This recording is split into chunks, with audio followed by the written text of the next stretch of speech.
अस्सलाम वालेकुम रहमतुल्लाहि व बरकातहू।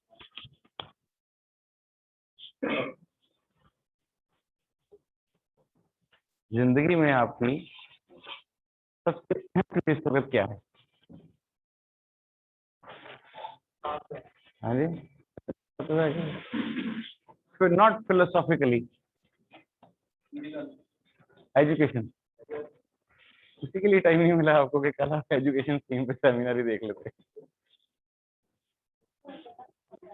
मैं बता दूं, आपको यहाँ से ठीक नजर आ रहा है?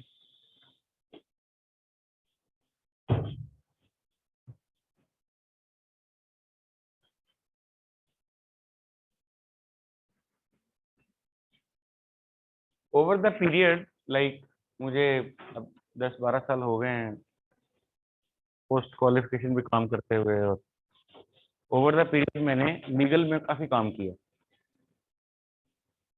पिछले कोई यूं कह लीजिए 8-9 साल से मैं जो लीगल विंग होता है मैं उसको हेड भी करता हूँ। जो हमारी लिटिगेशंस हैं, केसेस हैं, बहुत सारे लॉज की एप्लीकेशन है, उसमें लेबर लॉज भी हैं, उसमें सिविल के भी मामलात हैं, उसमें बाज़ औक़ात क्रिमिनल एक्टिविटी को हो जाती है, जैसे फैक्ट्री में चोरी होगी फॉर एग्जांपल, तो जाहिर है उसके लिए क्रिमिनल सूट से होते हैं, तो वो वाला काम भी देखते हैं। तो फिर कॉरपोरेट का अपना एक है, कंपनी लॉ के अपने कुछ चैलेंजेस हैं। तो एक तवील अरसा हो गया है ये लीगल साइड को देखते हुए। तो आहिस्ता आहिस्ता आप अगर ये काम करें तो आपके अंदर एक यूं कह लीजिए क्वालिटी पैदा हो जाती है, कानून को पढ़ना कैसे है, उसको समझना कैसे है।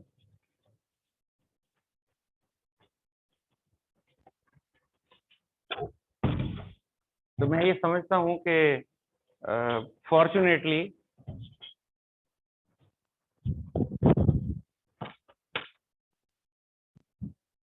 फॉर्चुनेटली इस एक्सपीरियंस की वजह से वो एक कानून को पढ़ना कैसे है वो वाली एक क्वालिटी सीख ली है।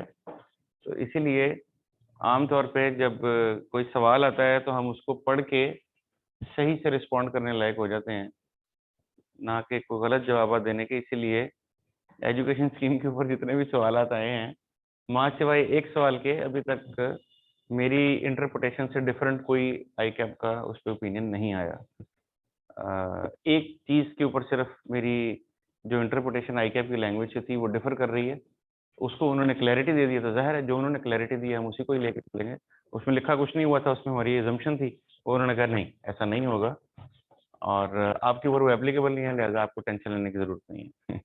वो उन लोगों के लिए थी जिन्होंने मार्च से आगे आर्टिकल ज्वाइन करनी थी। सो उस पर क्लैरिटी ये मिली है कि जिन्होंने मार्च 2022 से लेके फरवरी 2023 के बीच में कहीं आर्टिकल शुरू करनी है, उनको पीपीई भी नहीं चाहिए, उनको एमएस ऑफिस भी नहीं चाहिए, उनको पीसीएससी भी नहीं चाहिए।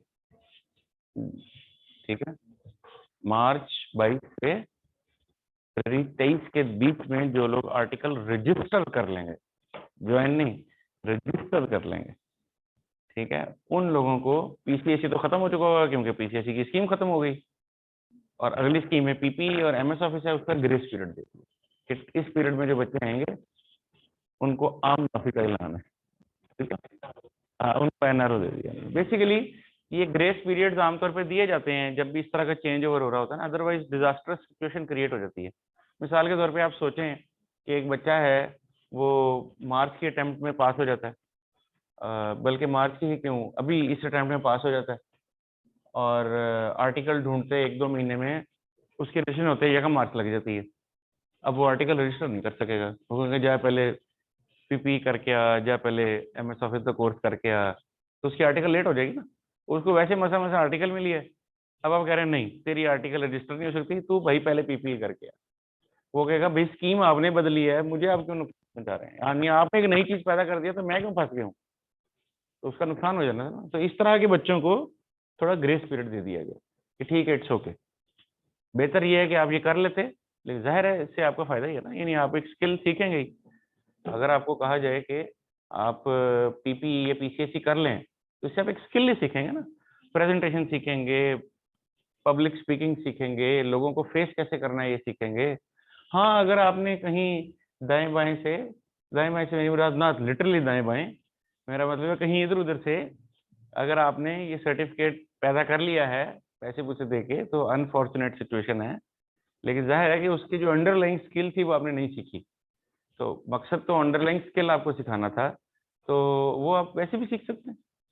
यानी जरूरी नहीं है कि आई कैप कहे तो आपने सीखनी है, आई कैप ना भी कहे तो आप सीख सकते हैं कि यार मेरी पर्सनल डेवलपमेंट है। हम और बहुत सारी चीज़ों के ऊपर इतने पैसे खर्चते हैं, हम कहते हैं कि यार मेरा कमरा खूबसूरत लगना चाहिए, मुझे भी खूबसूरत लगना चाहिए। अब मुझे खूबसूरत लगने से मुराद ये नहीं है कि मैं कोई, यू गेट माय पॉइंट, यानी मेरी पर्सनैलिटी में निखार आना चाहिए, कि मेरी पर्सनैलिटी में निखार जिन चीज़ों से आता है मुझे वो काम करने चाहिए। अच्छा जी, हमने बैडेट्स का चैप्टर पढ़ना शुरू किया और काफी सारा पढ़ लिया, और 2 सवाल कल मैंने आपको करवाए, फिर एक आध कोई बात अमंग दी 200-250 मैसेजेस जो 2-3 काम की बातें थी उसको मैंने रिस्पॉन्ड भी कर दिया। डिस्काउंट ऑन डेटर्स का एक सवाल था, डिस्काउंट ऑन डेटर्स की थ्योरी क्या है। मैंने पहले मैसेज में भी बताया, discount on debtor is not included in syllabus of I mean this kind, discuss नहीं होता। कोई बहुत ज्यादा दुनिया में चीज भी नहीं है। मैं ये नहीं कह रहा डिस्काउंट ऑन डेटर पॉपुलर नहीं, उसकी प्रोविजन पॉपुलर नहीं है। यानी कि provision for discount on debtor के पीछे आइडिया क्या था कि यार लोग आएंगे डिस्काउंट मांगेंगे, कुछ ना कुछ देना पड़ेगा, जल्दी आ जाएगा पैसे देने के लिए, तो उसको वो कहेगा भाई मैं जल्दी आया, मुझे डिस्काउंट दे, तो उसको देंगे। तो उसकी पहले से ही प्रोविजन रख लेते हैं, ये इसके पीछे आइडिया था। इस आइडिया के ऊपर आपने प्रोविजन रखनी है। कंप्यूट कैसे करना है, आपने डेटर्स निकाले, डेटर्स पे प्रोविजन फॉर बैड डेट निकाली, फिर डेटर्स में से वो provision for bad debts minus कर दी, तो जो गुड डेटर्स बचे उसके ऊपर डिस्काउंट की प्रोविजन रख ली। बिल्कुल वैसे ही जैसे प्रोविजन फॉर बैड डेट रखते हैं, बिल्कुल वैसे ही प्रोविजन फॉर डिस्काउंट भी रख ली। और जब फाइनेंशियल स्टेटमेंट में गए तो प्रोविजन फॉर बैड डेट भी लेस कर देंगे, प्रोविजन फॉर डिस्काउंट भी लेस कर देंगे। लेकिन फर्क क्या है कि प्रोविजन फॉर डिस्काउंट सिर्फ गुड डेटर्स पे कैलकुलेट होनी है। जाहिर है डिस्काउंट उसी को दूंगा ना जो गुड है, जो पहले ही डाउटफुल है, जिससे पैसे मिलने की तवक्का नहीं है, उसको डिस्काउंट कौन देगा। हाँ, उसको डिस्काउंट तो इस सूरत में मिल सकता है कि वो आ जाए, वो कहे कि यार मैं मर गया, लुट गया, 1 लाख रुपया देना था, ये भाई 50 ही है, मैं कहूंगा तू दे भाई जो देता है। अब ये बाकी का जो 50 है ये डिस्काउंट नहीं है, ये क्या है, ये बैड डेट है। तो उसके लिए तो मैंने प्रोविजन रख ली हुई है ऑलरेडी। प्रोविजन किस लिए रखी थी, इसलिए रखी थी ना कि यार इतना एक्सपेक्टेड है कि नहीं मिलेगा, वो डिस्काउंट नहीं था। तो इसका मतलब है कि मुझे गुड डेटर्स आइडेंटिफाई करने हैं, तो ये भी मुमकिन है। अच्छा, अब ये किताबी सी बात है कि मैं आपको कह दूं कि आप अपने डेटर्स में से provision for bad date minus करेंगे और बाकी पर डिस्काउंट ले लेंगे। प्रैक्टिकली ऐसा नहीं होगा। मैं क्या करूंगा, मैं अपने डेटर्स में से सिर्फ प्रोविजन नहीं लेस करूंगा, वो तमाम डेटर्स लेस कर दूंगा जो डाउटफुल है। इसको समझे मैं क्या कह रहा हूं। आपके पास 50 लाख रुपए के डेटर्स हैं, इसमें से एक डेटर है जिससे आपने 3 लाख रुपए लेना है, और आपकी तवक्का है कि इसके 3 लाख रुपए में से 1 लाख रुपए मर जाएगा। अब आप प्रोविजन कितनी रखेंगे, 1 लाख रुपया। प्रोविजन फॉर बैड डेट कितनी रखेंगे, 1 लाख रुपया। अब किताबी सी बात क्या है कि डेटर्स हैं 50 लाख के, 1 लाख रुपए की प्रोविजन निकाल दें, बाकी के 49 लाख पे डिस्काउंट देंगे। हम 49 पे डिस्काउंट नहीं देंगे, हम किस पे डिस्काउंट देंगे, 47 पे देंगे। वो 3 लाख वाले में तो पहले 1 लाख रुपए डूब रहा है, बाकी के 2 लाख पे डिस्काउंट कौन देगा। आप समझ रहे, तो गुड डेटर कौन है, 47। वो 3 वाला गुड नहीं है, वो डाउटफुल है, उसको लैदा कर दें, उसकी पूरी अमाउंट लैदा कर दें, बाकी के 47 पे दूंगा डिस्काउंट। तो अब मुझे प्रोविजन फॉर डिस्काउंट किस पे निकालनी चाहिए, 47 पे। लेकिन किताबी सा फार्मूला क्या है, अच्छा यार चलो 50 लाख के डेटर हैं, 1 लाख की प्रोविजन है, वो कर दो, बाकी के 49 पे डिस्काउंट ले लो। लेकिन अगर सवाल आपको बता दे कि भाई ये जो दरअसल 1 लाख रुपए की प्रोविजन है, इस डेटर से टोटल हमने 3 लाख लेना है, अब मैं प्रोविजन कितने पे निकालूंगा डिस्काउंट में, 47 पे निकालूंगा। क्योंकि मुझे तो वो वाले डेटर्स तक पहुंचना है जिन डेटर्स ने एक्चुअली डिस्काउंट लेना है, अवेल करना है। अच्छा, फर्ज करें इस 47 लाख में से भी 15 लाख रुपए के ऐसे डेटर्स हैं जो ऑलरेडी ओवरड्यू हुए हैं, इनको मैं दूंगा डिस्काउंट? ऑलरेडी ओवरड्यू है, इनमें तो सवाल ही नहीं पैदा होता डिस्काउंट का। भाई डिस्काउंट तो उसको मिलेगा ना जो जल्दी पैसे देगा, और जो पहले ओवरड्यू हुआ है। आपने एक किस्त जमा करानी थी बैंक में, फॉर एग्जांपल जगम मई को आप चढ़ा हुआ है, अब आप बैंक में जाके कहें जी मैंने डिस्काउंट भी कर दो, वो कहेगा भैया आपको तो पेनल्टी लगेगी, आप देर से आए पैसे देने। अच्छा मैंने तो इसीलिए अब हो सकता है कि मैं आपको ये बता दूं कि जनाब 50 लाख के डेटर्स हैं, इसमें से 3 लाख के डेटर पे हमने लाख रुपए की प्रोविजन रख लिया है, 15 लाख रुपए के डेटर हुए हैं जो ऑलरेडी ओवरड्यू हुए हैं। तो मैं कहूंगा अच्छा, इसका मतलब 50 में से 3 लाख के तो डाउटफुल डेटर लैदा कर दो, पीछे बचे 47 से 15 लाख तो पहले ओवरड्यू है, इन्हें भी लैदा कर दो, पीछे बचे ये हैं जिनको डिस्काउंट मिल सकता है, ये हैं जिनके पास अभी मार्जिन है कि अगर ये वक्त से पहले आ गए इन्होंने मांग लेना डिस्काउंट। अच्छा मैं ये भी असेस करूंगा, अब ये रियल लाइफ की बातें है ना, रियल लाइफ में तो ऐसे ही होता काम। मैं ये भी असेस करूंगा कि सारे डिस्काउंट लेने आ जाएंगे, ऐसे थोड़ी होगा कि हर बंदे डिस्काउंट लेने आ जाएगा, हर बंदे कहेगा जी मैं जल्दी देने डिस्काउंट दे दो। मैं ओवर दी एक्सपीरियंस समझता हूँ कि यार ऑन एवरेज 30% लोग जल्दी पैसे देने आते हैं, बाकी कोई नहीं आता पैसे देने, बाकी सारे अपने टाइम पे देने आते हैं। इसका मतलब है कि ये 32 लाख में से भी 30% यानी 9,60,000 रुपए के डेटर्स आएंगे जो कहेंगे जी हमसे वक्त से पहले पैसे ले लो, सानू डिस्काउंट दे दो। तो कितना डिस्काउंट मांगेंगे? लेट से 5%, लेट से। तो कहूँगा अच्छा, इसका मतलब है 9,60,000 के ऊपर 5% इज प्रोबेबल कि ये डिस्काउंट देना पड़ जाएगा, इसकी प्रोविजन रख लो। ठीक है, ये एक्चुअली ऐसे हो रहा होगा काम, बट किताब में अगर इस तरह की चीज आ जाए तो आप कैसे इसको करेंगे? सादा सादा आप कर लेंगे, आप कहेंगे जी डेटर में से प्रोविजन लेस कर दो, बाकी दे होते डिस्काउंट ले दो। अब मैंने ये जो बात आपको बताई है इसका मकसद ये है कि दुनिया में ये जो प्रोविजन कैलकुलेट होती है ना, ये किसी किताबी फार्मूले से नहीं पैदा होती हैं, ये जजमेंट से पैदा होती हैं। आप जजमेंट अप्लाई करते हैं कि यहाँ पे क्या होगा, पास्ट एक्सपीरियंस क्या बताता है कि क्या प्रोबेबिलिटी है कि क्या चीज होगी, उसकी प्रोविजन लेनी। The same applies for provision for bad debts. ऐसे थोड़ी है कि मैं कहूंगा अच्छा यार ऐसे करो डेटर्स का 5% ले लो, भैया 5% मैंने कैसे ले लिया, 6 क्यों नहीं ले लिया, 4 क्यों नहीं ले लिया? इसका मतलब इस 5% के पीछे कोई वर्किंग होगी, कोई जजमेंट एप्लीकेशन होगी। मसलन मैं अपने पिछले 10 साल 5 साल का डाटा स्टैटिस्टिकल एनालिसिस करके देखता हूँ कि यार ऑन एवरेज 4 से 5% तक लोग पैसे ऐड करवा ही देते हैं हमारे। तो मैंने अपने उस एक्सपीरियंस की बेस पे ये तय किया कि 5% डूबेंगे। अच्छा ये भी हो सकता है कि मैं कहूँ कि जी मेरा पास्ट एक्सपीरियंस कहता है कि 2% से ज्यादा कभी नहीं डूबे पैसे, तो मुझे इस बार प्रोविजन कितनी चाहिए? 2%। लेकिन कोविड चल रहा है, लोगों की परचेजिंग पावर डूब गई है, लोगों की नौकरियां मर गई हैं, बात समझ रहे हैं? अब बैड डेट ज्यादा होगा। मेरा माजी कह रहा है कि 2% से ज्यादा कभी नहीं डूबा, तो प्रोविजन कितनी होनी चाहिए? लेकिन मेरी फोर्थ साइट कह रही है कि इस दफा 2 नहीं डूबेगा, इस दफा तो 15 डूबेगा, क्योंकि फ्यूचर जो मुझे नजर आ रहा है उसकी जजमेंट बता रही है अब बैड डेट ज्यादा होंगे। बात समझ में? अब मैं प्रोविजन कितनी रखूंगा फिर?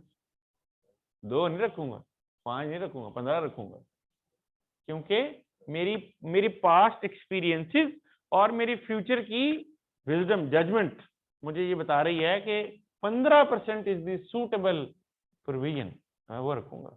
तो हम किताब की हद तक तो ये कह सकते हैं कि यार ऐसे किया वैसे कर दो, लेकिन दुनिया में प्रैक्टिकल लाइफ में ये कैसे हो रहा होगा? ऐसे हो रहा होगा कि मैं ना सिर्फ माजी का एक्सपीरियंस देख रहा हूँ, बल्कि मैं आने वाले वक्त को भी एस्टिमेट कर रहा हूँ, हालात के मुताबिक फैसला कर रहा हूँ। ठीक है, ये सारी बात बताने का मकसद ये था कि आपने अपने अंदर एक स्किल पैदा करनी है to understand the realities of the world out of the book, क्योंकि किताब सिर्फ आपको बेसिक्स बताने आती है।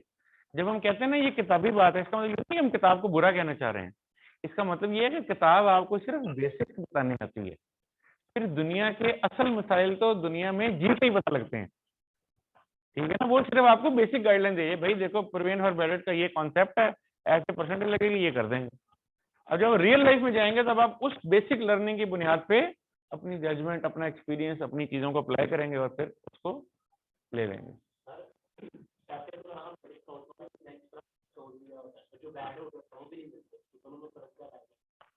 बैड में कस्टमर पैसे देने से रिफ्यूज कर देता है, डिस्काउंट में कस्टमर जल्दी पैसे देने आया है। दो अलग अलग बातें। एक बंदा पैसे देने से इनकारी हो गया है और दूसरा बंदा कह रहा है यार आपको मैंने देने से मई में, मुझसे मार्च में दे दो।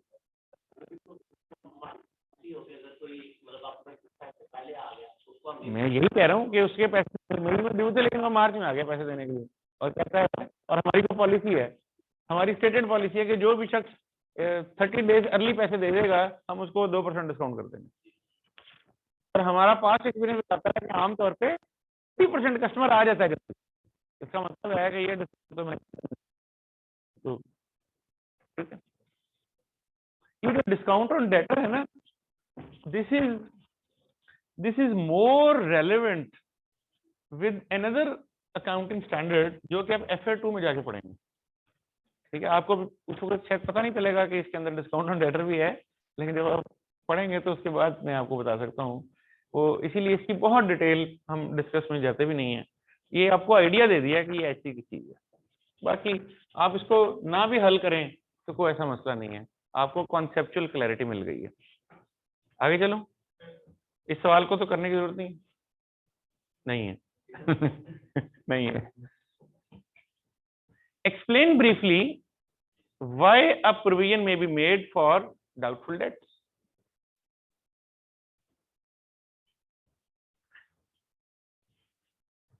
जी,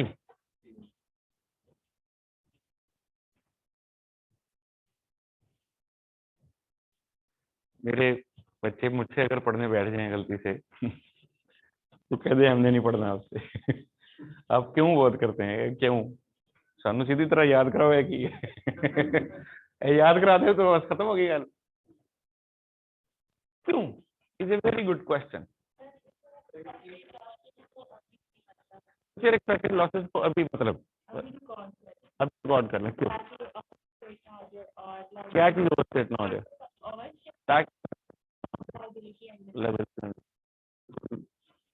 मकबूल बात है।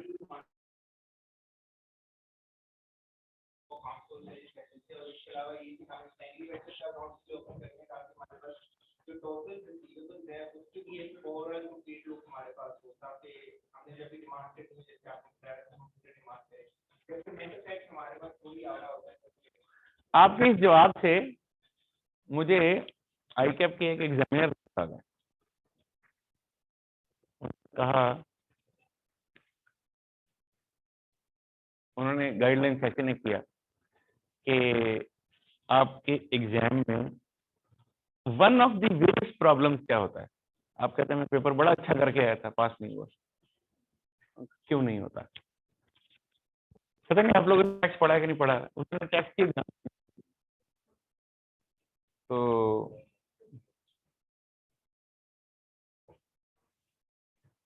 मसलन मैं कहाँ से एग्जांपल दूं, आपने क्या क्या पढ़ रखा है जो आप सब ने पढ़ रखा है कॉमन सब्जेक्ट, AFC सब कर चुके हैं, कैश में से कोई पेपर किसी ने भी पढ़ा हो, लॉ भी है। चलिए AFC में से लेते हैं जो आप सबका कॉमन होगा।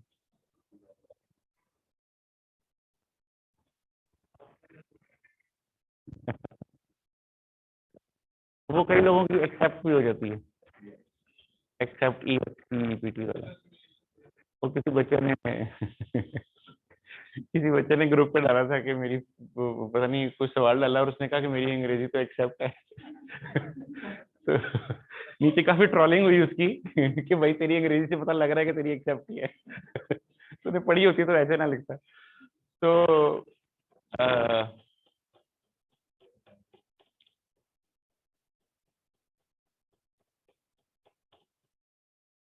मिसाल के तौर पे मैं आपसे बायनोमियल प्रोबेबिलिटी पढ़ा है? आपने कहा कि देखें प्रोबेबिलिटी डिस्ट्रीब्यूशन एक ऐसा डाटा सेट होता है जिसमें प्रोबेबिलिटीज दी हुई होती हैं। प्रोबेबिलिटीज निकालने के कई तरीके होते हैं।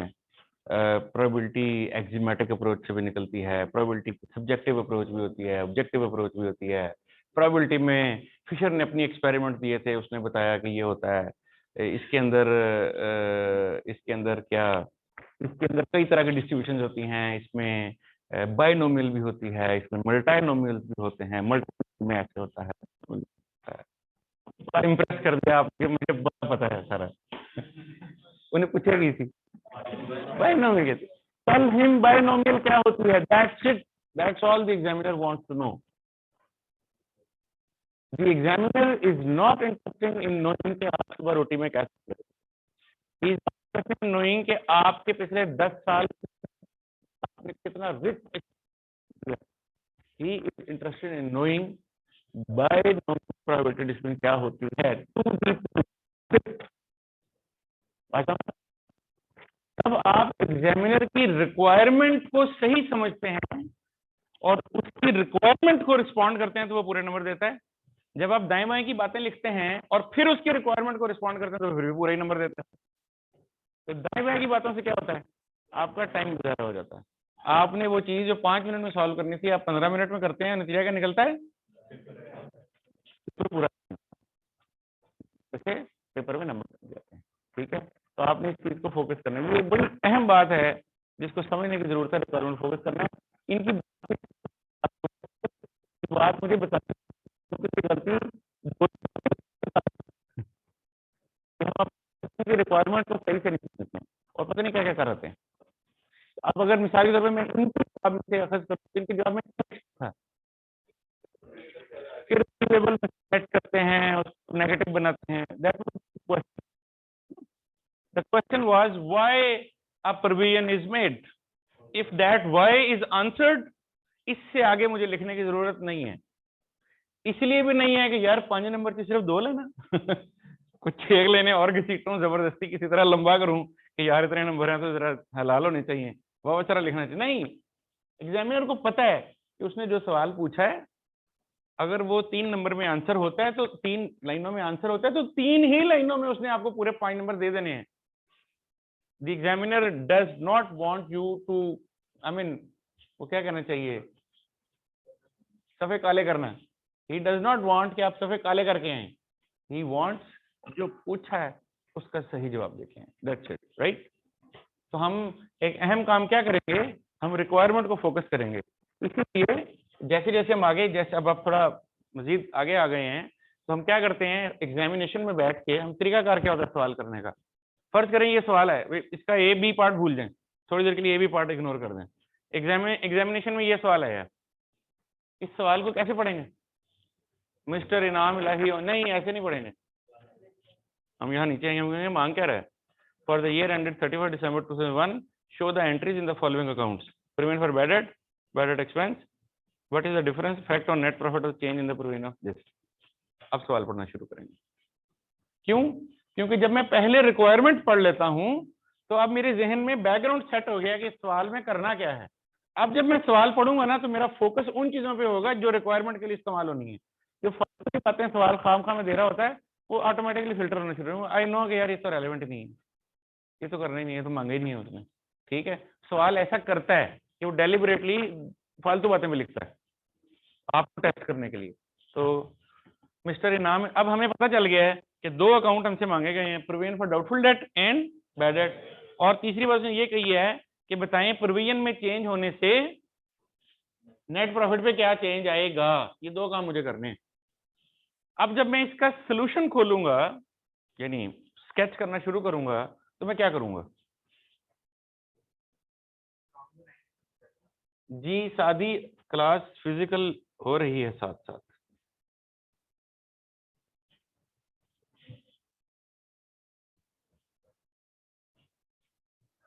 तो मैं प्रोविजन फॉर बैड डेट का अकाउंट खोल दूंगा, मैं बैड डेट के एक्सपेंस का अकाउंट खोल दूंगा और साथ ही लिखूंगा चेंज ऑन नेट प्रॉफिट, क्योंकि ये दोनों बातें बतानी है। मैं क्या करूंगा, डाटा देखता जाऊंगा, जो चीज इस अकाउंट में डालनी है यहाँ डालूंगा, जो इस अकाउंट में डालनी है यहाँ डालूंगा, जो यहाँ डालनी है यहाँ डालूंगा, एक ही मर्तबा सवाल हल हो जाएगा। बजाय इसके कि पहले मैं पूरा सवाल पढ़ के अकाउंट बनाऊं और फिर मैं दोबारा से सवाल पढ़ के नेट प्रॉफिट को हल करूं, मैं एक ही दफा में दोनों चीजें हल कर दूंगा साथ साथ। उससे क्या होगा, मेरे 2-4 मिनट बच जाएंगे। तो ये मुझे टाइम बचाना है, क्योंकि एग्जामिनेशन में आपका सबसे बड़ा रोग क्या है कि पेपर नहीं पूरा हुआ। 80-85 नंबर का, 90 नंबर का पेपर हुआ, टाइम खत्म हो गया, फिर हम क्या कहते हैं पेपर लेंथी था, ये पेपर 3 घंटे का नहीं था, इसको 4 घंटे का होना चाहिए था। आपको 4 घंटे भी दे देंगे तो नहीं होना, 4 घंटे पे भी आपने कहना है कि ये तो 4.5 घंटे का था। तो 3 घंटे का पेपर 3 घंटे का ही होता है, तो 3 ही घंटे में करना होता है।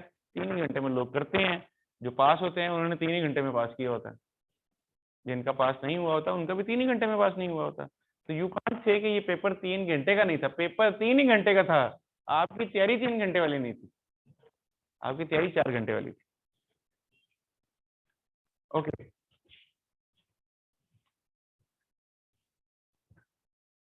Mr. Inam Ilahi on January 1st, 2001 had debtors of 2.5 million on which he had made provision for doubtful debt of 4%. यकम की बात हो रही है, कहता है मेरे डेटर हैं 25 लाख रुपए के, जिसपे मैं 4% की प्रोविजन ऑलरेडी लिए हुए हूं। 25 लाख का 4%, 1 लाख, 1 लाख की आ गई आपके पास opening provision. Mister Mujahid who owed mister Inam Ilahi, mister मुजाहिद ने पैसे देने हैं इनाम इलाही के, यानी इनाम इलाही का कस्टमर है। Rupees 120,000 was declared bankrupt and a settlement of 250 in 1,000 rupees was made.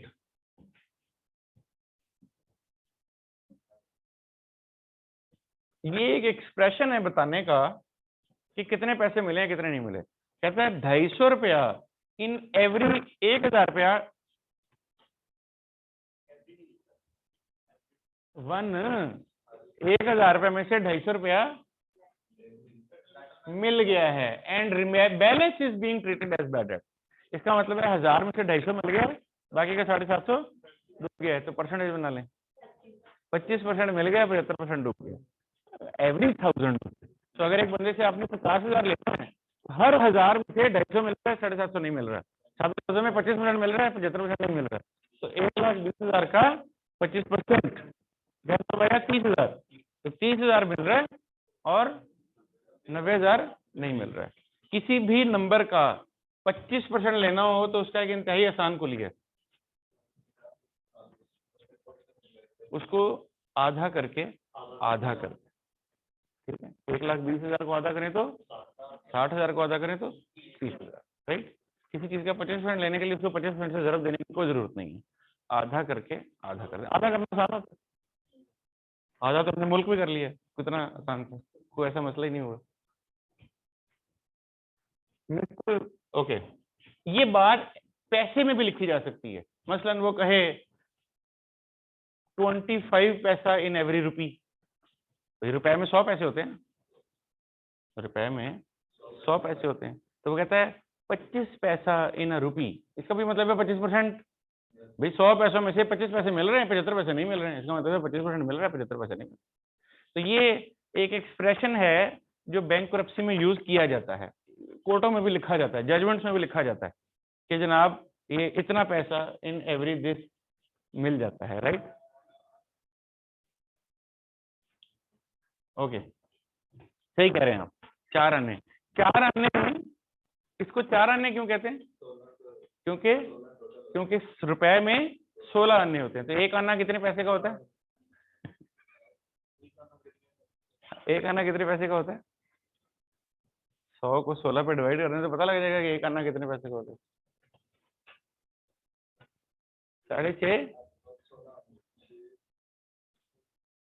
अभी आने पाइयों का हिसाब खत्म हो गया, 1970 में हुआ करता था पाइयों का हिसाब, और आनों का हिसाब जो है 1980-85 तक हुआ करता था। उसके बाद फिर पैसों का हिसाब होता था, मतलब 25 पैसे 40 पैसे, फिर वो भी खत्म हो गया। मैं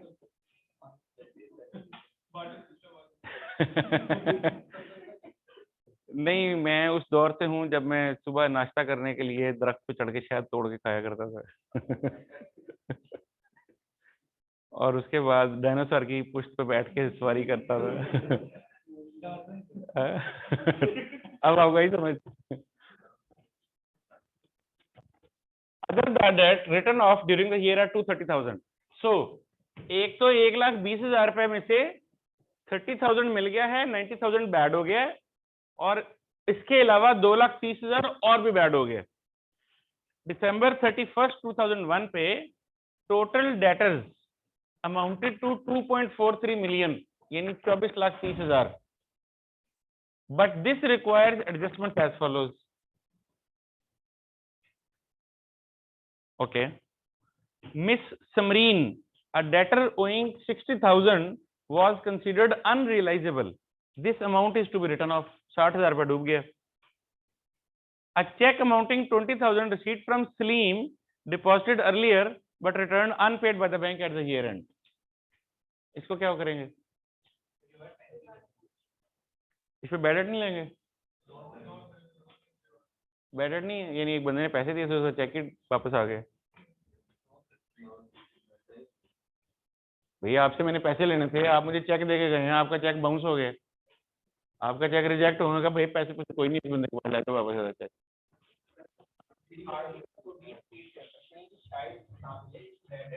हार्डली क्यों, सॉफ्टली क्यों नहीं? अच्छा,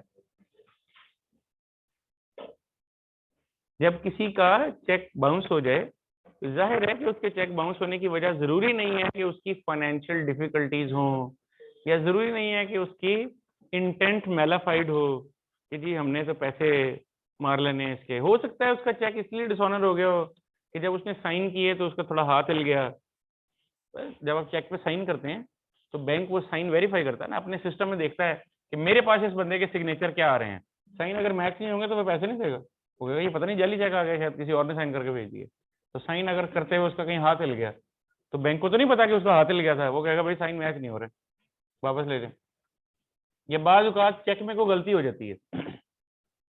एक चेक बैंक में रिजेक्ट होने के मल्टीपल रीजंस होते हैं। चंद एक रीजंस मैं आपके सामने रख देता हूं। जैसे भी एक मैंने आपको बात कही कि सिग्नेचर मिसमैच हो गया। इस चेक के ऊपर आप अंग्रेजी में भी नंबर लिखते हैं और हिंसों में भी लिखते हैं। सो अगर आपने 20 लाख रुपए लिखना है तो आप 2,000,000 भी लिखेंगे और अंग्रेजी में भी लिखेंगे 2 मिलियन रुपीज ओनली, राइट, ये 20 लाख ओनली। तो आपने अंग्रेजी में लिख दिया। बाद औकात इंसान गलती कर देता है कि दोनों में फर्क डाल देता है। मसलन लिखना 2 मिलियन ही था, अंग्रेजी में लिखा भी 2 मिलियन ही है, लेकिन आगे गिनती लिखते हुए एक जीरो एक्स्ट्रा लगा बैठा है, एक जीरो कम लगा बैठा है। अब गिनती कह रही है कि 2 लाख है, अंग्रेजी कह रही है कि 20 लाख है, तो मिसमैच है। तो वैसे तो नहीं देगा, जो वापस सही चेक लेके हो। इसी तरह बाज औकात चेक का हुलिया खराब हो जाता है। मतलब चेक पे चाय गिरी हुई है, चेक धुल गया है, जेब में था, कपड़े धुल गए, चेक भी धुल गया, आपने उसको वापस करके इस्त्री करके, ठीक है, वो नहीं देगा पैसे। हो गया, मुझे सही चेक ला के दें। पता नहीं ये या आपने ये चेक क्यों पकड़ा और उसको ऐसे कर दिया, म्यूटिलेटेड, निचोड़ दिया आपने उसको ऐसे पकड़ के। जैसे कागज को आप ऐसे करें तो क्या हो जाएगा, सिलवटें पड़ जाएंगी, फिर आप उसको खोल के सीधा सीधा कर लेंगे, लेकिन वो पता लग जाएगा कि ये इसको ऐसे किया हुआ है, वो बैंक नहीं लेगा, पता नहीं किसी छीन के लाया। तो चेक को ठीक हालत में होना चाहिए। कहीं से चेक फट गया, यानी चेक की एक साइड 20% चेक फटा हुआ है, नीचे से ना टीयर हुआ है, वो कहेगा भाई मुझे सही चेक चाहिए। तो इस तरह बहुत, वो पूरे चेक को सही सही देखेगा, सिग्नेचर ठीक है, अमाउंट ठीक है, चेक लिखा ठीक हुआ, ये लिखने से मुराद है इंक ठीक लगी हुई है, यानी आपने लेड पेंसिल से चेक लिख के भेज दिए कच्ची पेंसिल से, यार ये तो रबड़ से मिटा के खत्म हो जाएगा, ये क्या चक्कर है। सही इंक हो, ना मिटने वाली इंक से लिखा हुआ हो, ठीक है। ये कितने उसके मसाइल हैं, उसने आपको पैसे देने हैं यार।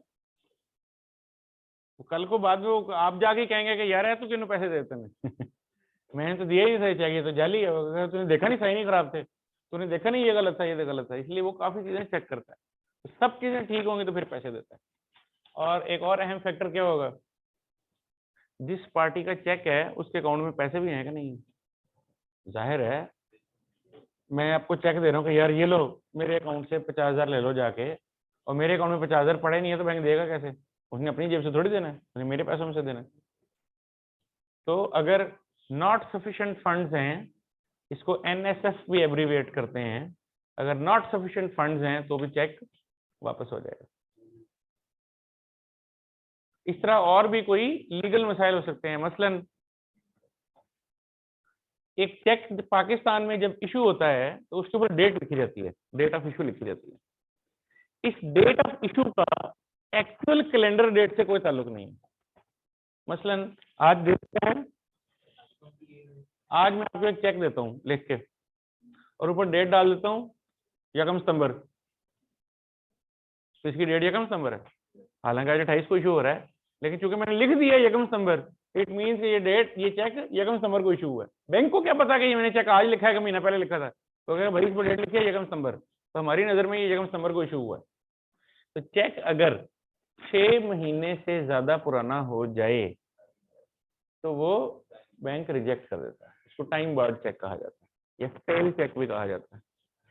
तो चेक, अब मिसाल के तौर पर ये कॉमन गलती कब होती है? जब नया साल आता है, जनवरी चढ़ा, 2 जनवरी को मैं किसी को चेक दे रहा हूँ, तो मैंने उस पर डेट लिखी 2 जनवरी 2022, चढ़ गया है 23, नया साल चढ़ गया ना। हमें तो पिछले की आदत पड़ी हुई होती है। आप देखें, आप डेट लिखते हैं, जब नया साल आता है ना तो शुरू के 2-4 दिन आप बार बार पिछला साल लिख जाते हैं।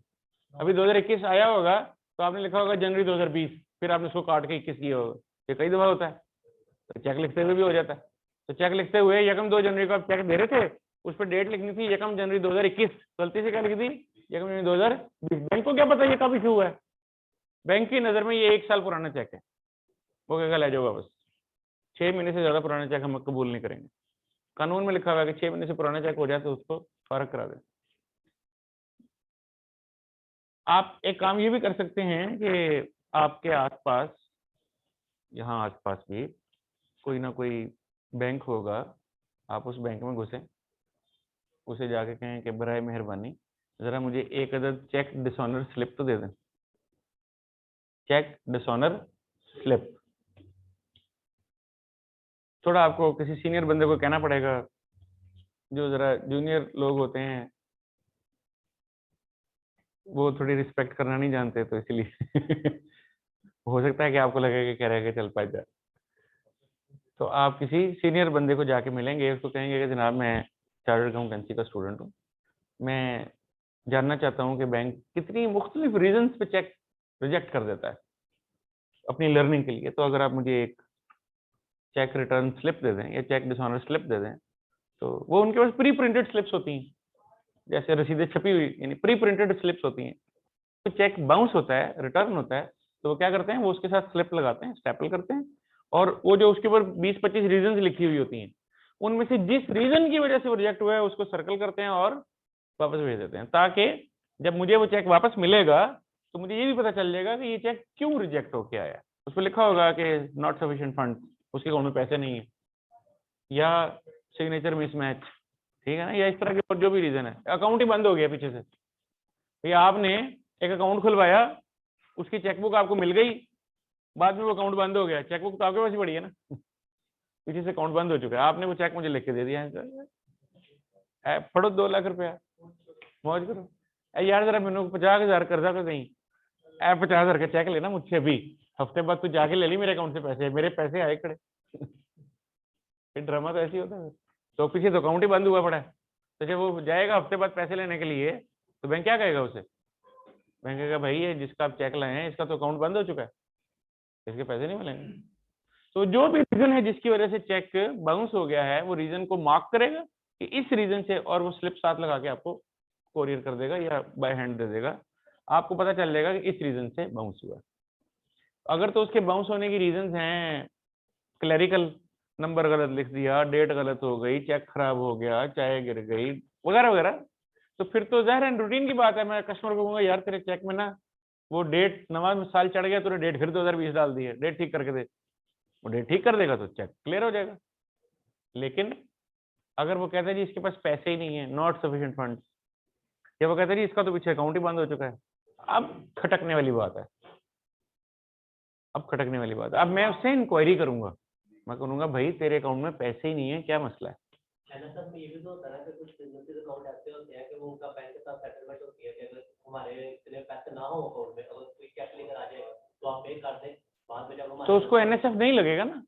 एनएसएफ तब लगेगा जब बैंक उसके पैसे फंड्स ना होने की बिना पे नहीं दे पाएगा।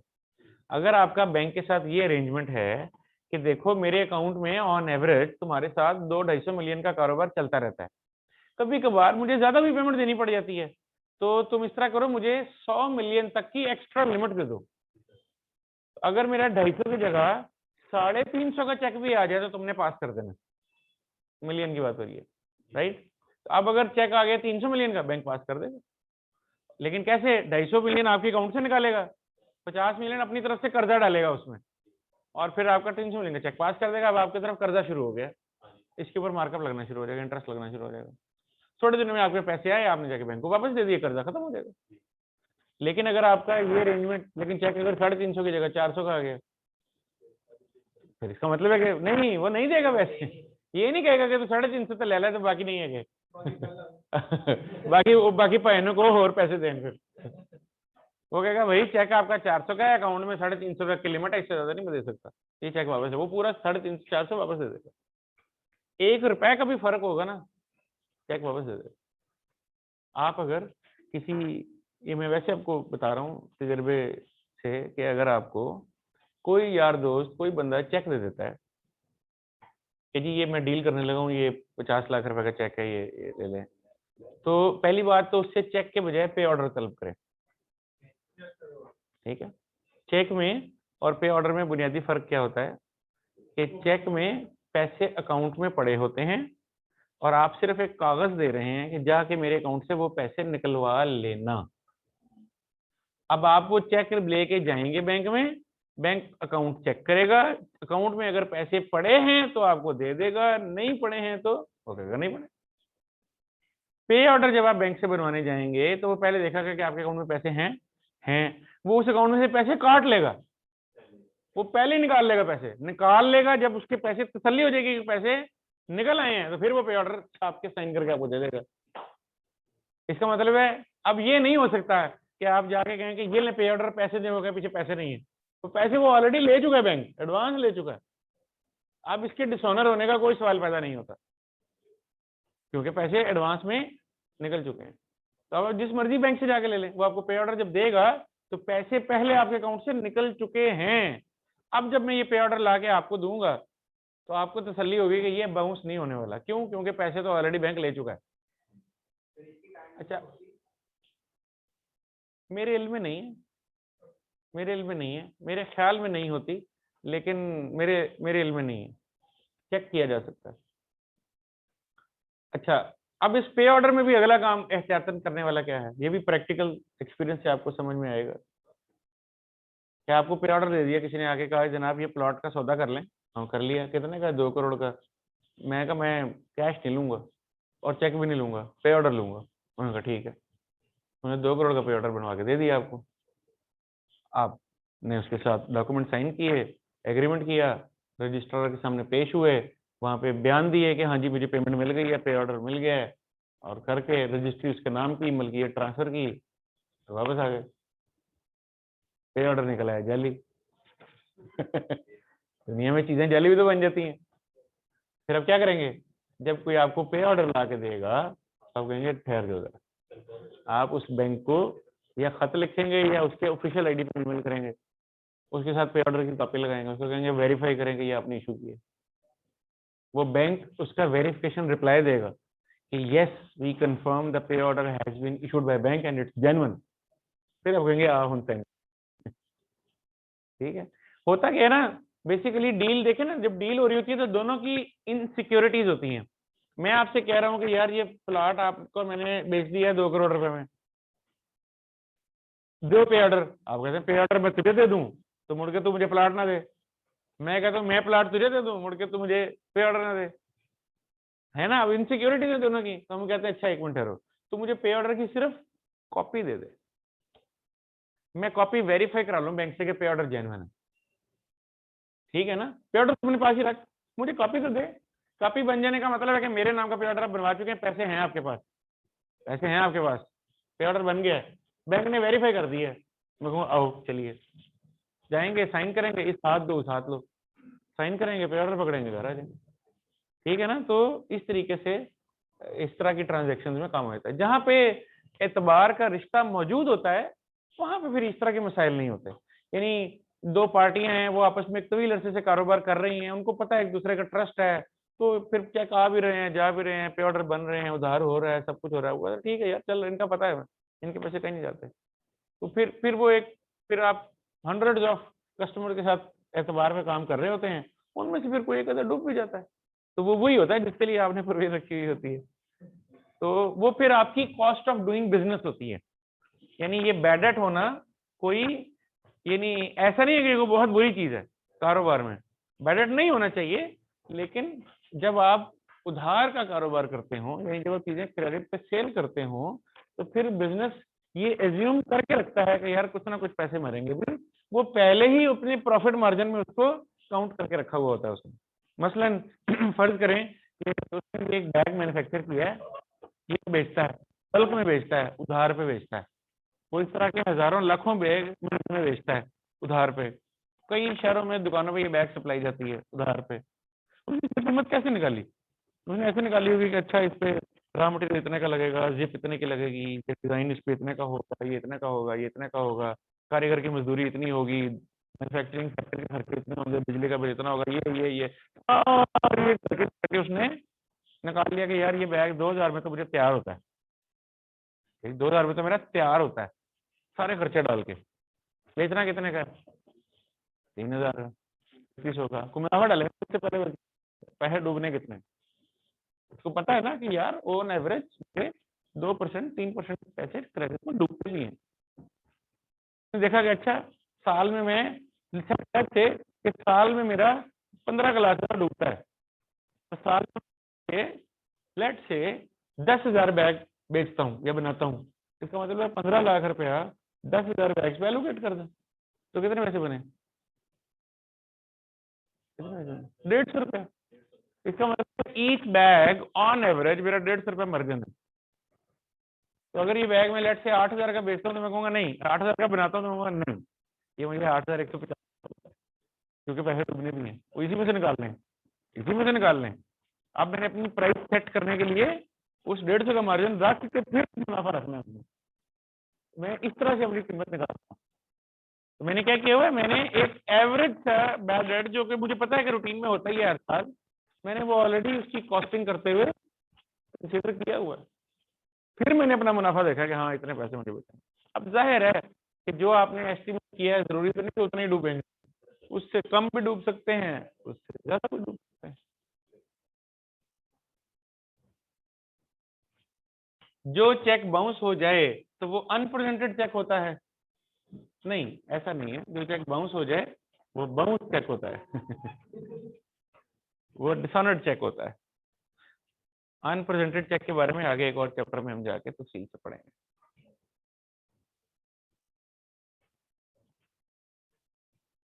नहीं, सवाल तो नहीं मैंने कराना, मैं तो सिर्फ रीड कर रहा हूँ आपके साथ। Mister Inam Ilahi maintains his provision for doubtful debt 4% of debt, and बाकी सवाल सिंपल है। Okay, you will do it.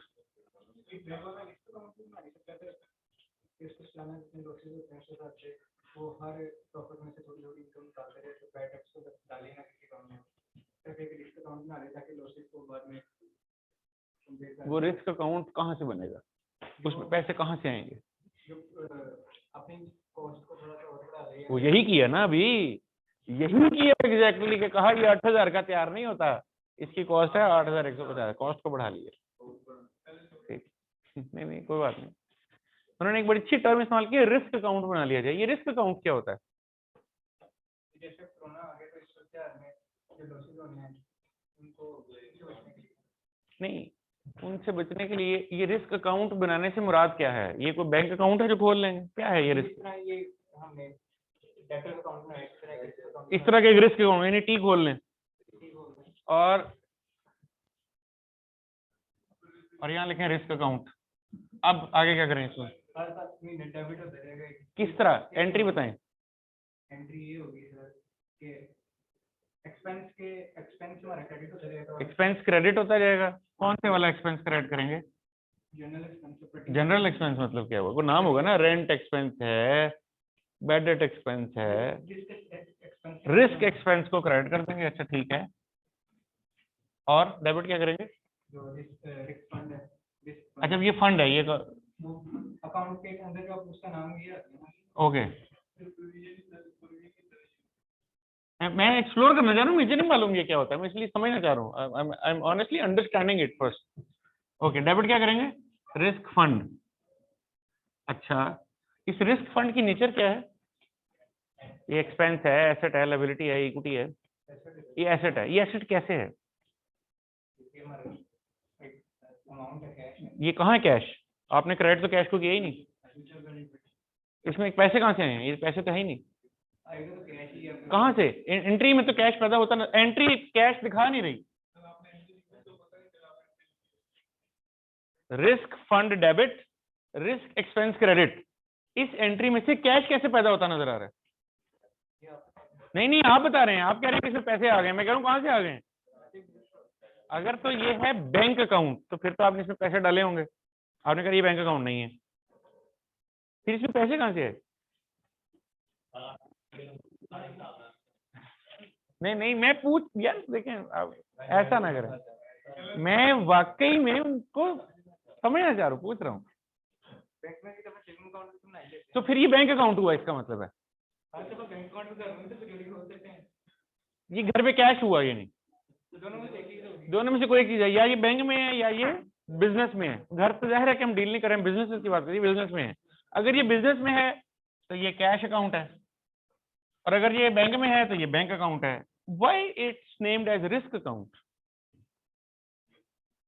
Either it's a bank account और it's a cash account. Cash in तिजोरी account, cash in pocket account, cash in छत पे जो छुपा के रखने पैसे वो वाला अकाउंट। या तो ये कैश अकाउंट है या ये बैंक अकाउंट है। ये क्या है? ये आप बताएंगे, आपके जेल में आइडिया क्या है?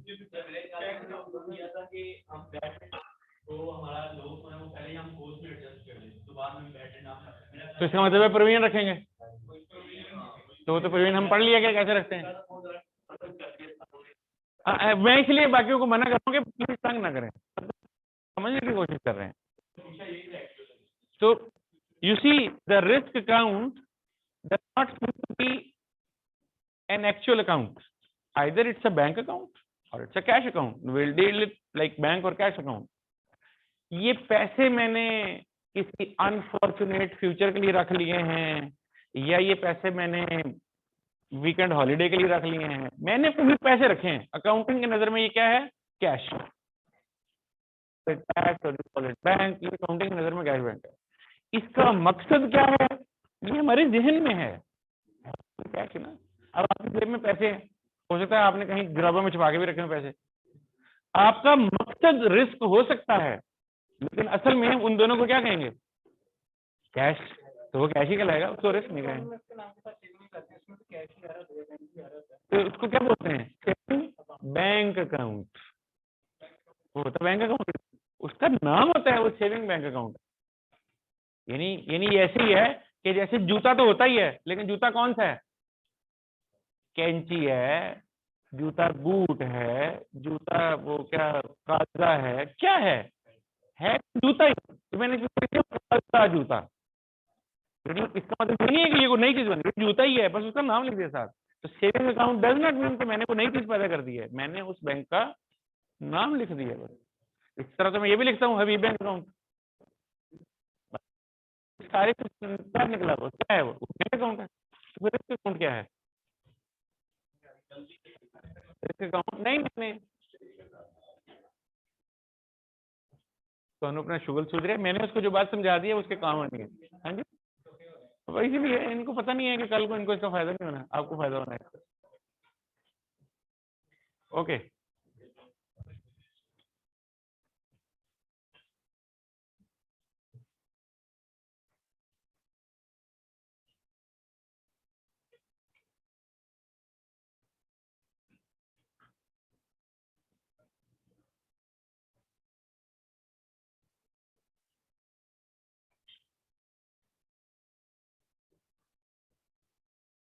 बाज आ जा।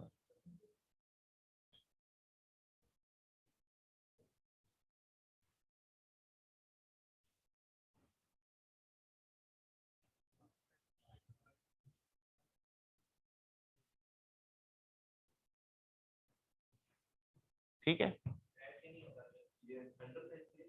ये अंडरलाइनिंग है, ये काट दी है।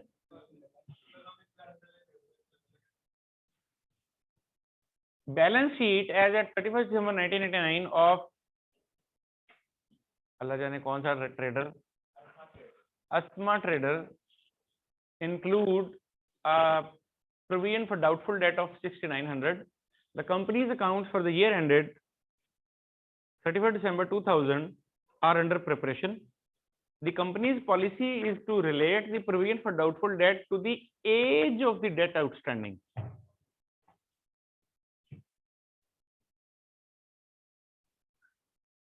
ये जो नीचे बना हुआ है इसको बोलते हैं as analysis.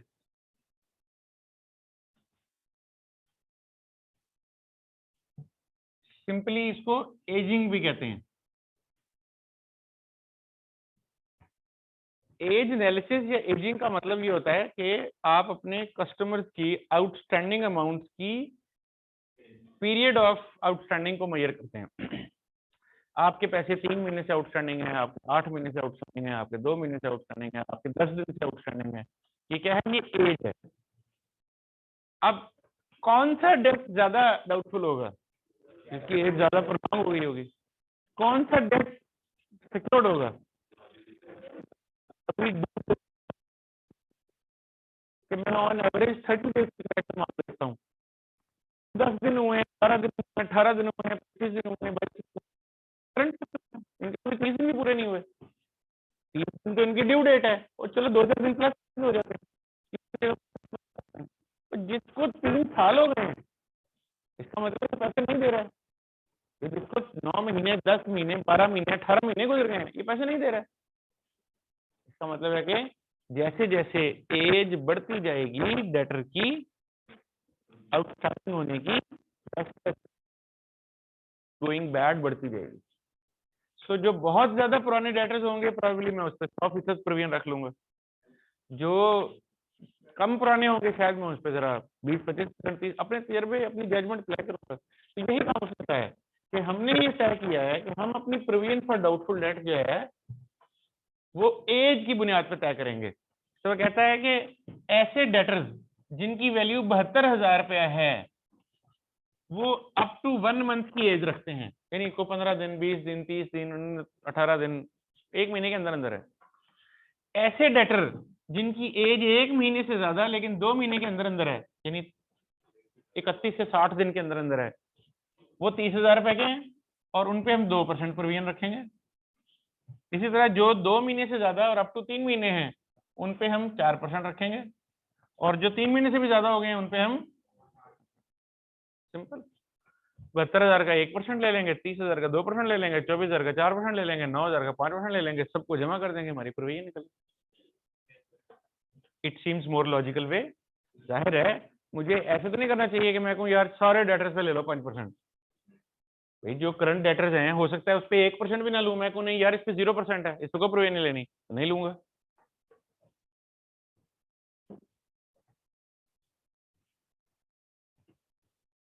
Another age analysis. The age analysis of debtors of ABC Limited is as under. Current month में 1,20,000 है, यानी ये करंट है, ये भी ओवरड्यू नहीं हुए। 30 से 60 दिन वाले 75,000 हैं, 60 से 90 वाले 36,000 हैं, 90 से ऊपर वाले 11,000 हैं। The balance of provision for doubtful debt before any adjustment was 4,500. Following additional information is available.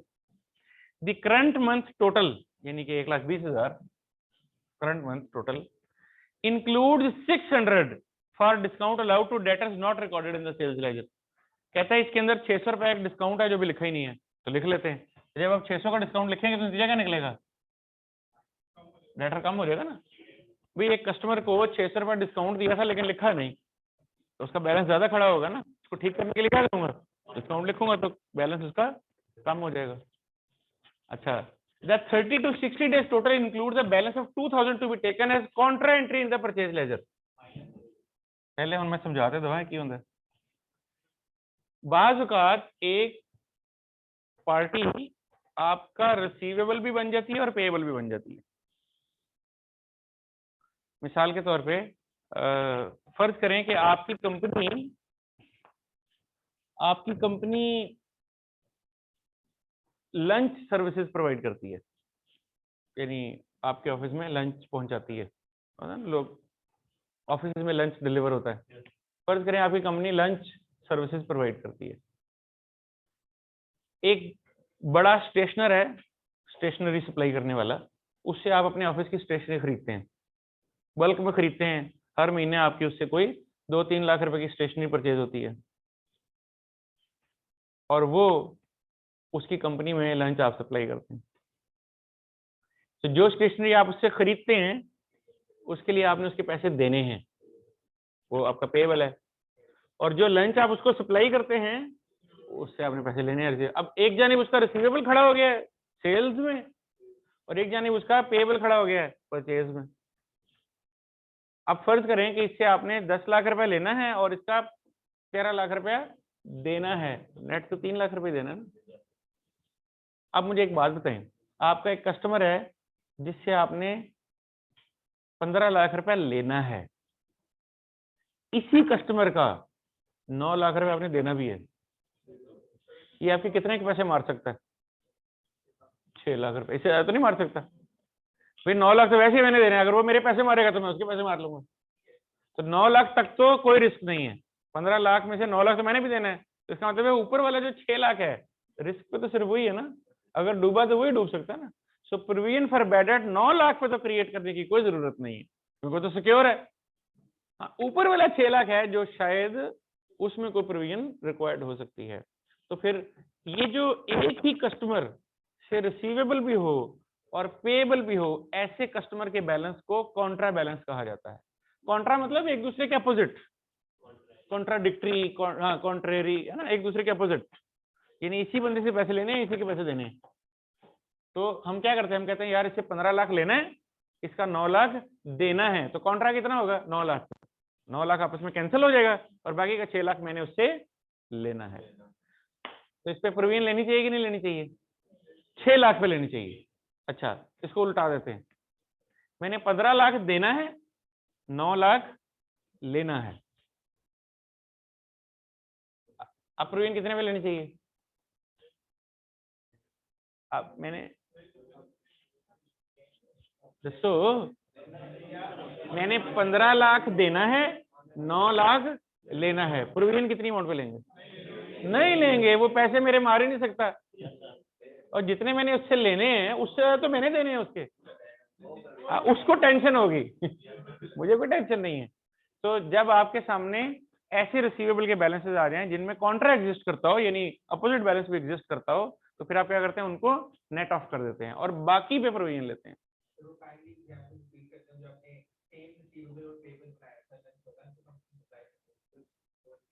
भाई एक पार्टी है, वो आपकी कस्टमर भी है, वो आपकी सप्लायर भी है।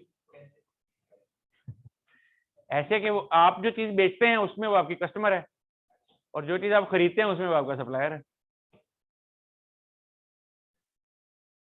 मिसाल के तौर पे एक जेन्युइन एग्जांपल लेते हैं, मिसाल के तौर पे पेल इलेक्ट्रॉनिक्स। पेल इलेक्ट्रॉनिक्स जो चीजें बनाती है ना, आपको सिर्फ वही पता है जिसका इश्तेहार देखते हैं आपको, उसके अलावा भी चीजें बनाती है। पेल इलेक्ट्रॉनिक्स की जो फैक्ट्री है उसमें वापडा का बिजली का कनेक्शन लगा हुआ है, लगा ही होगा, तो बिजली वहां से लेते होंगे, वापडा के पैसे देने होते होंगे, तो वापडा का पेएबल खड़ा होगा, पेएबल है ना, बिजली खर्ची है तो पैसे देने उसके। पहले ट्रांसफार्मर बनाती है और वापडा को बेचती है। ट्रांसफार्मर ये जो आपके बाहर घर के बाहर खंबे पे लगा होता है, ये ट्रांसफार्मर पेल बनाती है और वापडा को बेचती है। अब फर्ज कर लीजिए थोड़ी देर के लिए हाइपोथेटिकली कि पेल का बिजली का बिल आउटस्टैंडिंग है, यानी उसने पे करना है 3 करोड़ रुपए का, तो ये उसका पेएबल है। और उसने कोई 2 ट्रांसफार्मर कल सेल किए हैं लेस्को को, वापडा को, और उसका उसने लेट से 5 करोड़ रुपए लेना है। अब वापडा ही उसका कस्टमर है, वापडा ही उसका सप्लायर है। ट्रांसफार्मर में उसका वो कस्टमर है, बिजली में वो उसका सप्लायर है, एक ही कंपनी है, उसी से पैसे लेने हैं, उसी के पैसे देने भी हैं। अब प्रैक्टिकली ऐसा नहीं होता कि हम इनको नेट ऑफ कर देते हैं, प्रैक्टिकली हम ट्रांजेक्शन लेते रखते हैं। हम कहते हैं भाई ये तुझे 5 करोड़ के ट्रांसफर बेचे हैं, 5 करोड़ तूने मुझे देना है, वो तू मुझे देगा अलहदा। ये मैंने तुझे 3 करोड़ देना है, ये मैं तुझे दूंगा अलहदा। तो हम उसको 3 करोड़ पे करेंगे, वो हमें 5 करोड़ पे करेगा। ये नहीं होगा कि हम नेट करके कहेंगे यार 2 करोड़ रुपए कर लो, ऐसा नहीं करेंगे, ऐसा नहीं होता। ठीक है, इसकी बहुत सारी वजूहात हैं, ऐसा नहीं होता कि हम आपस में। हाँ, ये नेटिंग सिर्फ तब हो रही होगी जब फड्डा हो जाएगा। आपका मेरा हो गया झगड़ा, मैं कह रहा हूँ कि आपसे लेना है मैंने 5 करोड़, वो कहता है कि नहीं 5 तो बनता ही नहीं है, तो बनता है 4.5। झगड़ा हो गया। अब बात होगी कि भाई तेरे पास मेरे पैसे इतने हैं, या मेरे पास तेरे पैसे इतने हैं, कटवट अब हो रही होगी। अब हम कह रहे होंगे कि मैं तेरे पैसे नहीं देता, या वगैरह वगैरह। अदरवाइज रूटीन में ट्रांजेक्शन्स को अलग अलग सेटल किया जाता है। जो मैंने पैसे देने हैं वो देने हैं, और जो लेने हैं वो लेने हैं। उसकी एक और बड़ी वजह क्या होती है, उन दोनों की टाइमिंग मुख्तलिफ होती है। मसलन बिजली का बिल ड्यू है परसों, और जो मैंने आपको ट्रांसफार्मर सप्लाई किए उसके पैसे आने हैं 40 दिन बाद। वो कहेगा भाई जब मेरे 40 दिन पूरे होंगे मैं तब दूंगा पैसे, तेरे तो 2 दिन पूरे हो रहे, तो दे अभी पैसे। भाई तुम्हारी ड्यू डेट आई खड़ी है, मेरी ड्यू डेट महीने बाद है, मैं अपनी ड्यू डेट पे दूंगा पैसे, मैं क्यों दूं तुम्हें अभी पैसे? तो फिर मुझे अभी पे करने होंगे, वो महीने बाद दे रहा होगा। तो इस तरह से ही काम चल रहा होता है। किस चीज की? नहीं, जब आपने सेल की होगी तो रिसीवेबल टू सेल की होगी, और जब परचेज की होगी तो परचेज टू पे की होगी। जब कॉन्ट्रा हो रहा होगा तो बेसिकली वो Contra is between payable and receivable, not between cell purchase, between payable and receivable. तो अब फर्क करें, मैंने आपने ये तय कर लिया है कि यार आओ हम अपने बैलेंसेस को आपस में नॉक ऑफ करके नेट कर दें। हमने तय कर लिया कि करें, तो नेट कर रहे होंगे तो आप पेमेंट करेंगे। एक जन रिसीवेबल खत्म हो, रिसीवेबल खत्म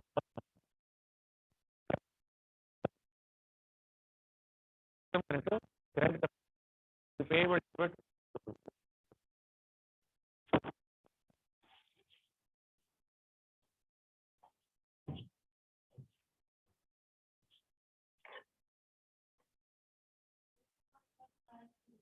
इसका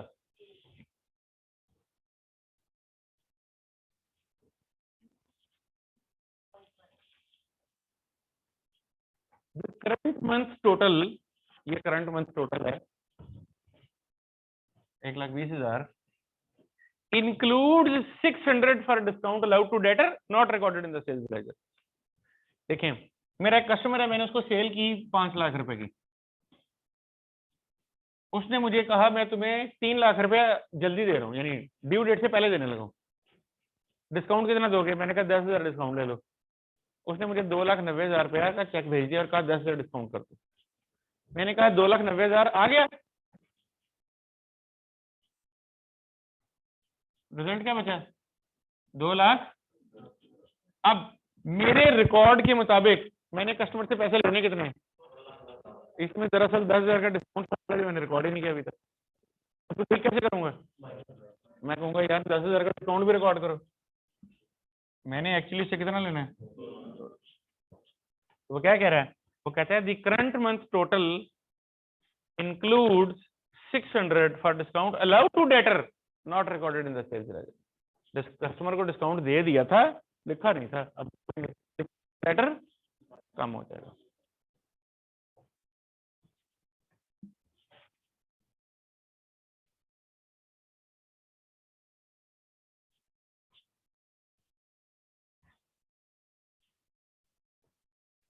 okay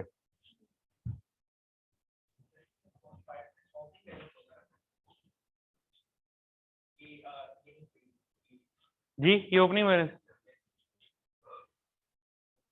the over 90 days total includes an amount of 2,400 to be written off। ये जो 90 डेज हैं, ओवर 90 डेज 11,000 के, इसमें से कहता है कि 2,000 रुपया नहीं, 24 रुपया ऐसा है जो बैड कर दें। जाहिर है जब बैड करेंगे तो वो भी डेटर से माइनस हो जाएगा। अब कहता है कि प्रवीण आपने कितनी लेनी है? जो ओवर 90 डेज है उसमें 20% लेनी है, जो 60 से 90 है 10 लेनी है, जो 30 से 60 है 5% लेनी है, और जो करंट मंथ है उस पर कोई परसेंटेज नहीं लेनी है। अब देखें, एग्जामिनर ने ऐसी खेला, उसने आपको यहां जिस तरतीब से डाटा दिया यहां उसके उलट दिया हुआ।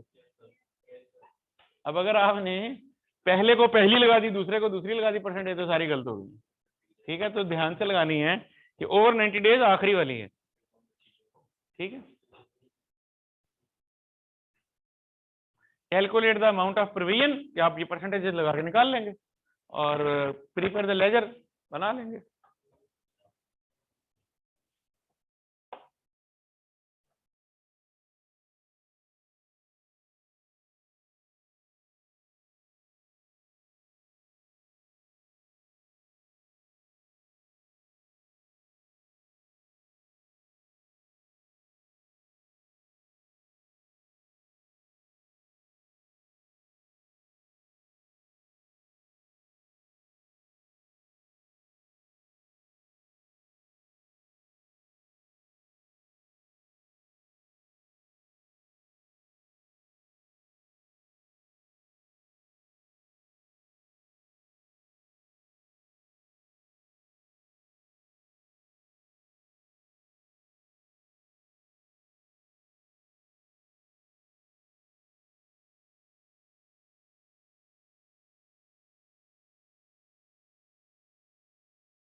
अच्छा जी,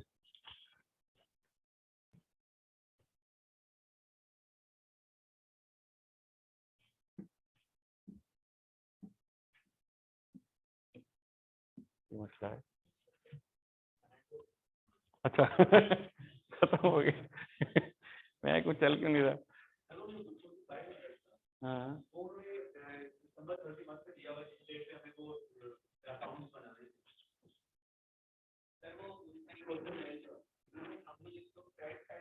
अच्छा, मैं समझ गया ये क्या कह रहे हैं। ये कह रहे हैं कि हमने 31 दिसंबर 99 पे ये सवाल हल करना है, which is the year closing, साल के आखिरी दिन की बात हो रही है। और वो कहता है कि 31 दिसंबर वाले दिन ही प्रोविजन का बैलेंस था 4500। तो क्या ये ओपनिंग बैलेंस है या क्लोजिंग बैलेंस है? बट बिफोर एडजस्टमेंट, अभी तो एडजस्टमेंट होना है तो क्या करेंगे, इसको ओपनिंग बना देंगे क्योंकि क्लोजिंग बन जाता है।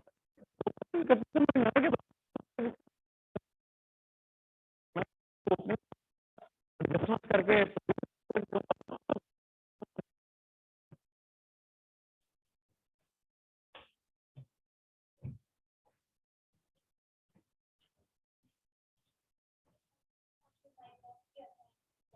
जी बिल्कुल, और ये मैंने वापस ऑन कर दिया। The following financial information is available with respect to operation of Ahmed Corporation. Account receivable 31st December को इतना है। allowance for bad debt और provision for bad debt एक ही बात होती है। दुनिया में जो ज्यादातर लफ्ज पॉपुलर हो गया है वो provision for bad debt है। जो इंटरनेशनल अकाउंटिंग स्टैंडर्ड में लफ्ज इस्तेमाल होता है वो अलाउंसेस है। ठीक है, जो IFRS में लफ्ज इस्तेमाल होता है वो अलाउंसेस है।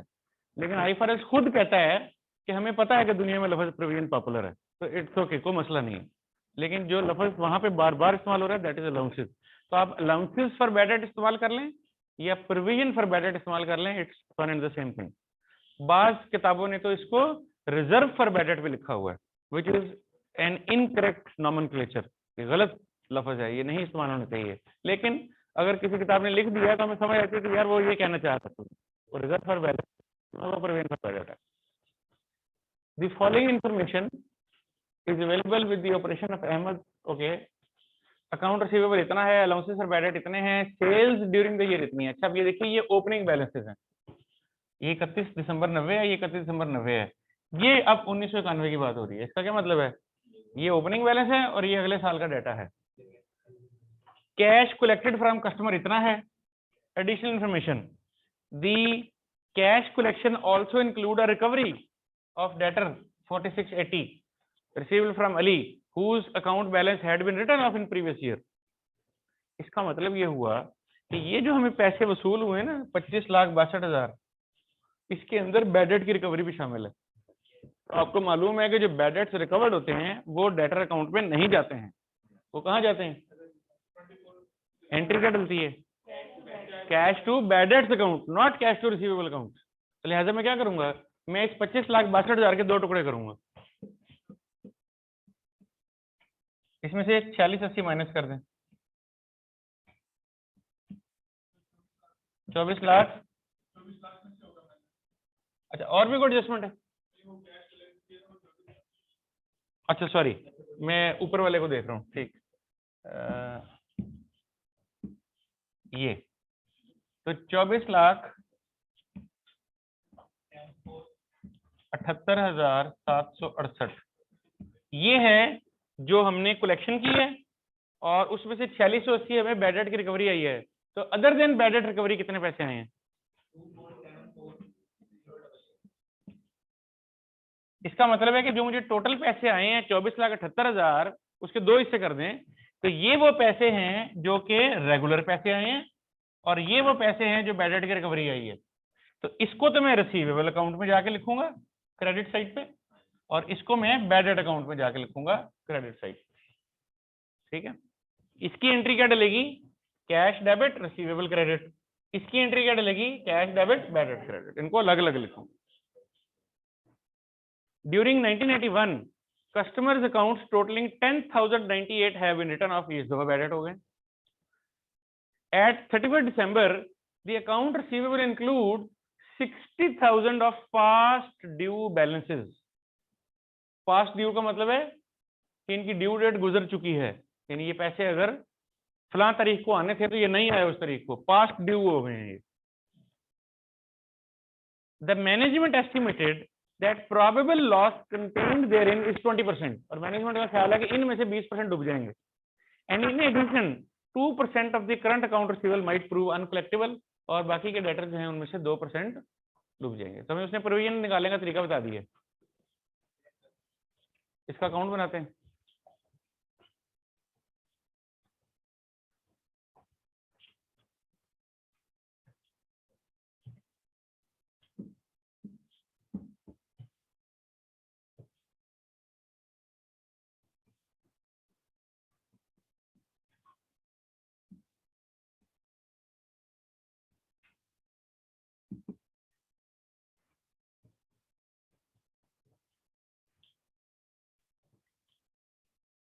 ओपनिंग बैलेंस है 380,640,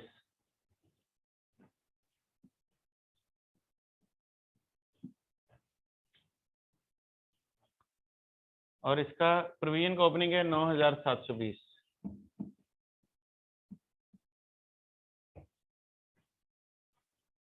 ड्यूरिंग द ईयर सेल हुई है 25,62,000 की। क्या एंट्री होती है सेल की, रिसीवेबल डेबिट सेल क्रेडिट, तो रिसीवेबल डेबिट हो गया, सेल क्रेडिट हो गई। ड्यूरिंग द ईयर कलेक्शन हुई है 24,78,768 की, लेकिन उसमें से कितने पैसे रिसीवेबल अकाउंट में जाएंगे, रिकवरी छोड़ के 24,74,088।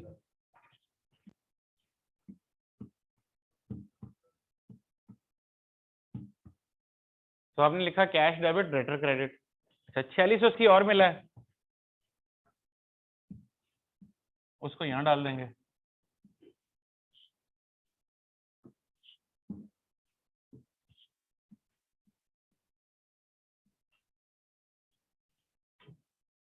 उसके बाद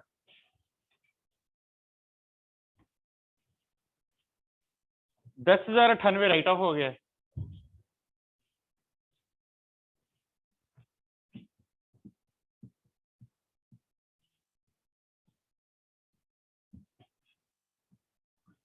bad debt debit, receivable credit. उसके बाद 31 दिसंबर पे जो डेटर हैं उसके अब 2 टुकड़े करने हैं, करते हैं। पहले इसका बैलेंस निकालते हैं। 45454 4,58,454 रुपए के आपके क्लोजिंग डेटर्स हैं। 4,58,454। इसके करें 2 हिस्से, एक है 60,174 और बैलेंस कितना है इसमें से माइनस कर दें तो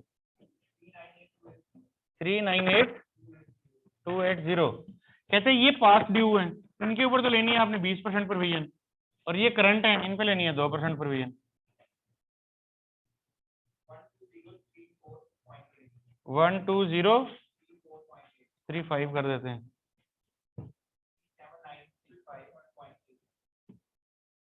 66 कर देते हैं, दोनों को जमा कर दें।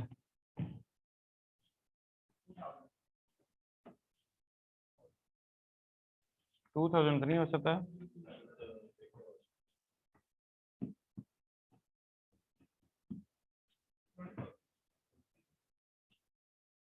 20,000 1 रुपया, तो चलें 20,000 राउंड ऑफ करके। तो अब ये आपकी क्लोजिंग प्रोविजन होनी चाहिए 20,000। ओपनिंग है 9,720, तो 10,280 मजीद प्रोविजन क्रिएट करेंगे। एंट्री क्या बनेगी, प्रोविजन क्रेडिट होगी और बैड डेट डेबिट हो जाएगा।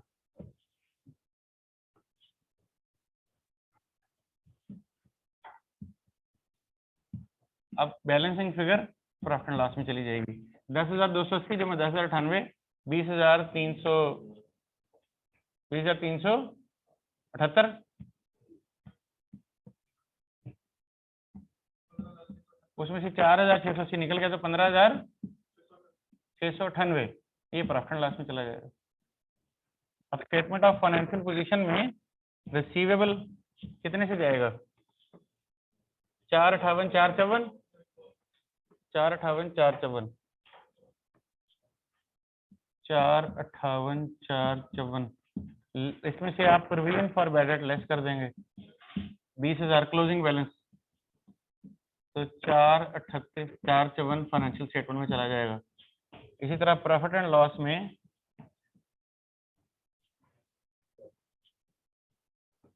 Bad and doubtful debt expense जाएगा कितने से, 15,698 से, 15,698। ये जो 15,698 है, it's a composition of bad debt expense जो राइट ऑफ हो गए, प्रोविजन जो क्रिएट हो गई, एंड जो रिकवरी हुई वो माइनस भी हुआ है। एक्चुअली आपका एक्सपेंस था 20,000 का या कुछ प्लस माइनस का 20,376 का, लेकिन चूंकि आपको कुछ 4680 की रिकवरी हुई थी तो आपके उसमें कम हो गया, नेट एक्सपेंस आपका रह गया 15,698। आप ऐसे भी कर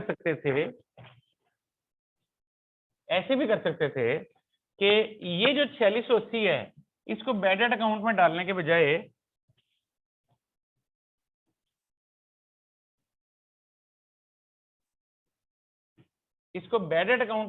बजाय इसको एक नए अकाउंट में डाल देते हैं जिसका नाम रखते हैं बैड डेट रिकवरी अकाउंट। उस सूरत हाल में यहां से पैसे प्रॉफिट एंड लॉस में कितने जाते, 20,378। फिर आप क्या करते, फिर आप प्रॉफिट एंड लॉस में जाके तब लिखते कि bad debt expense 20,378, bad debt recovered income 4,680। ठीक है, बात वही 15,000 है, तो हम उसको एक ही अकाउंट में डाल देते हैं। आप अलग अलग अकाउंट में भी रख सकते हैं, इससे ज्यादा की जरूरत नहीं है जी। कल इंशाल्लाह हम बैड डेट से आगे बढ़ेंगे। आप बताएं।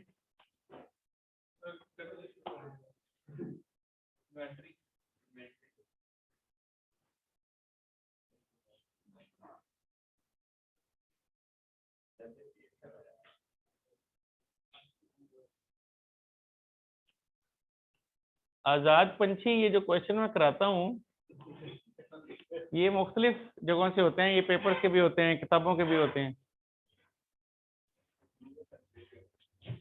हमने थोड़ा इंट्रोडक्शन कर लिया, हमने डबल एंट्री कर ली, ये भी थोड़ा कर लिया, ये भी कर लिया।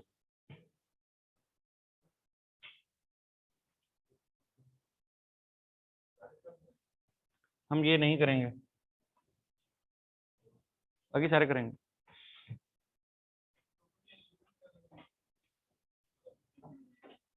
ओके, कल हम एक्रूवल्स एंड प्रीपेमेंट्स करेंगे।